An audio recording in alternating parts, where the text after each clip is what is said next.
So in order for us to start organic chemistry, we have to make sure that we're able to draw structures, which is a big part of what we will do in this unit. So just a quick little note on what we're about to do or try is that organic chemistry is basically any molecule that is based on carbon. There are some inorganic carbons, but the large amount of them are considered organic molecules. The range of organic molecules is absolutely massive. The smallest and simplest one is methane, and then of course your body has proteins that can have hundreds and hundreds of different atoms in them, but still based on carbon. So the reason that carbon is such a great organic molecule is that it can form 4 covalent bonds. So it allows it to be very versatile in how it bonds and what it can bond to. It will form single, double, and triple bonds. And it can also form ring structures, both just regular ring structures and what we call aromatic ring structures, which are things based on benzene. So largely with what we've done so far in our course is we've looked at Lewis structures as a way of drawing, and that can be very effective when we're dealing with smaller molecules. But because organic molecules get considerably larger, we need to come up with different ways and different shorthands to write these things. So we're going to look at the structural diagrams that we can do.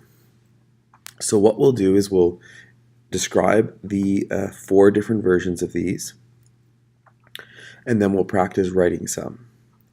So a complete structural diagram is usually what we've already done. That's this here. So it's basically a molecule where all the bonds are shown, all the atoms are shown. That is essentially what you've been doing. As you can see, not only is it very laborsome to draw, it also is kind of confusing.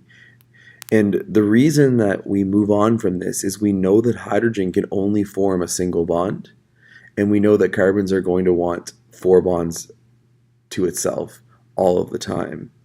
So knowing that, we can start to summarize or abbreviate what we draw. So that leads us to the condensed structural diagram. In the condensed structure, we don't show the carbon-hydrogen bond because hydrogen is only going to form a single bond. So instead of writing CH with 3 bonds to H, we just write CH3. But you can see we still write the carbon-carbon bonds in. A line structural diagram is even simpler than that. And it really is the simplest. So the reason a line diagram is good is it doesn't even show the carbons. So the important thing with those is there's potentially explicit hydrogen shown, but the carbons are just shown at the vertices. So I'll make little dots where you would see carbons. So they're shown at the end of line segments or at the vertices. Molecules that aren't carbon are always shown, like you can see oxygen written in here. And sometimes we will even write in what we call an explicit hydrogen, which means that there's a reason we're showing that. Probably in this case to emphasize that we are dealing with an aldehyde, a double bond oxygen right at the end. So line diagrams are really, really convenient, really quick, but sometimes we need more information, which is why we would use the condensed structure. Finally, we have the expanded molecular formula. So this is an easy way for us to communicate structures just in writing text. So here's the molecule C7H14. And in this one, we write out all the atoms, but we write it in a single line, just like you would write a molecular formula. So this here is the molecular formula. It doesn't tell me anything about how those carbons are connected. And as we know that there's a lot of different ways we can hook up carbons, forming different isomers. In this way, we show them how they're connected. We don't write any of the bonds in. We just write the atoms, but we do it in a way that makes the most sense to us. So as we start, I'm just going to circle this one. This here is that one. So we start writing them in order. And by doing that, there's CH, would be this bond here. By doing that, what we end up doing is we simply are summarizing the structure to a point where we can get it on a single line and not have to worry about drawing all the lines, which can be difficult. Here's a single C by itself. The one thing that we need to make sure we point out is that where there is a compound in brackets, a CH3, which we will learn is called a methyl group, that is branched off. So you can see how this methyl group is that one. It's branched off this main chain. Similarly, we have another branch here. You'll notice that that one is branched off. Whether we drew it up or down is irrelevant. It's really just how it fits on the page. But that basically is what we do with the expanded molecular formula. So what we need to do now is we need to run through some examples. So it says, given the structural formula CH3, CH3, CH2, CH2, CH3, write the complete structural diagram, the condensed, and the line. So the first thing I'm going to do is I'm going to write out, start at the end, and I'm going to write out the molecule. And it can be really difficult to fit it all in there, which is one of the reasons we do the abbreviations. Branch coming off.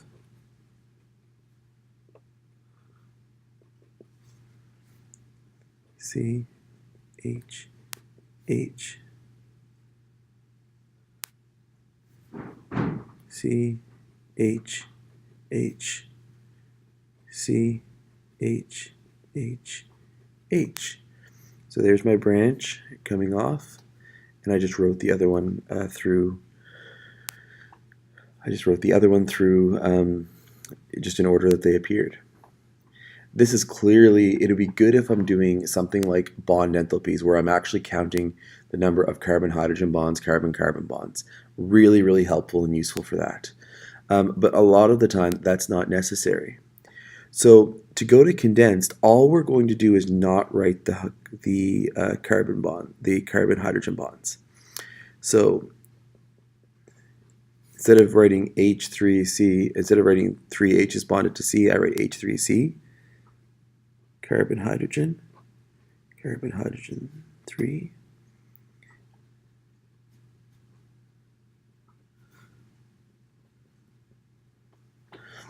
You'll notice it's exactly the same, just the hydrogens aren't shown bonded.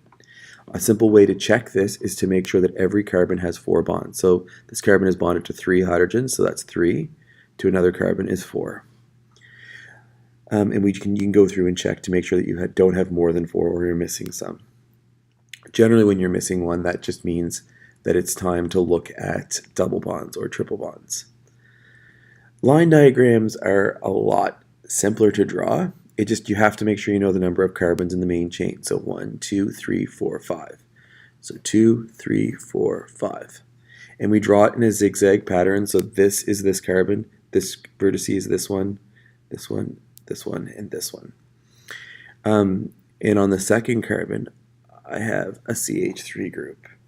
Now some people will actually write in CH3 to show the branch, which is not wrong, but you don't really need to. You can leave it as just the line. And that's how we sort of summarize our molecules. So what you should do right now, if you're following along, is you should take a second and pause and try these following questions, and then you can play it through to see if you did it right or if you get stuck. So to go over these, what we're going to do is do exactly what we had done above and just write out what we see. So CH3, CH2, CH2, CH3. 1, 2, 3, 4 carbons, 1, 2, 3, 4 carbons. Now we summarize the structure. CH3, CH2, CH2, CH3. I write H3C instead of CH3 because I try and show the carbons bonded to each other when I can. It really doesn't matter. And then 2, 3, 4 would be the line diagram. So these are all the same molecule drawn out. So we have expanded molecular, complete structural, condensed structural, and a line diagram. So as we go through the remaining two, there's a couple little things that are different with these. All we've done right now are straight hydrocarbons, alkanes only, or single bonded molecules only. Now we're going to look at one with a double bond, which is a group called an alkene group. So we write out what we have.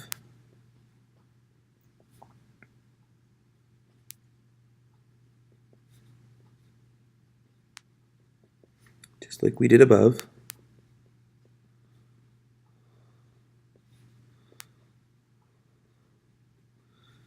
Until it takes some time to draw them out this way. But the note does say there's a double bond, but we don't really need the note. We just need to remember every carbon wants 4 bonds. So this carbon has 1, 2, 3. This carbon has 1, 2, 3. So that means there must be a double bond in there because carbon needs to have 4.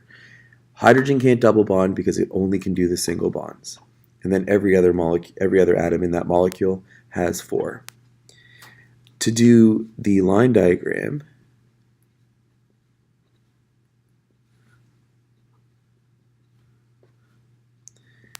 just remove your hydrogen bonds.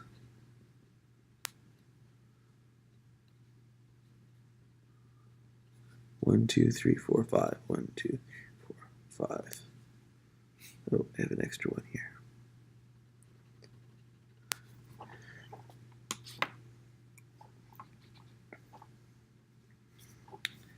Then we do our molecule.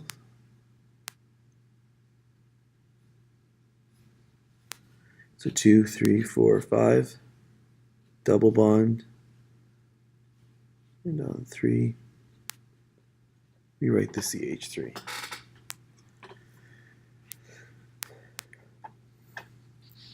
With this molecule, it's essentially the same as well, but I would say the big thing is there is something called an amine group or a nitrogen group. So what we do in this case is really the same.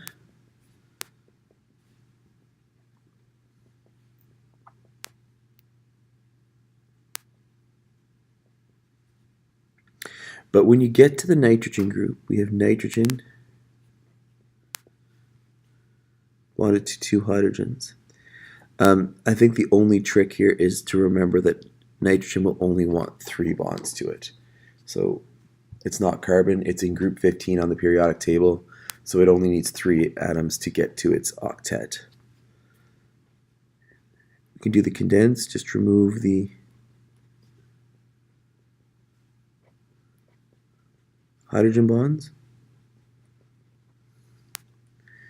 2, 3, 4. We draw it like that. So again, this is something that takes a lot of practice.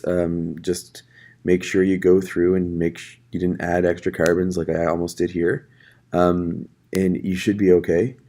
Really drawing structures is just the first piece in making sure that you're able to name these effectively and also recognize the various reactions in organic chemistry.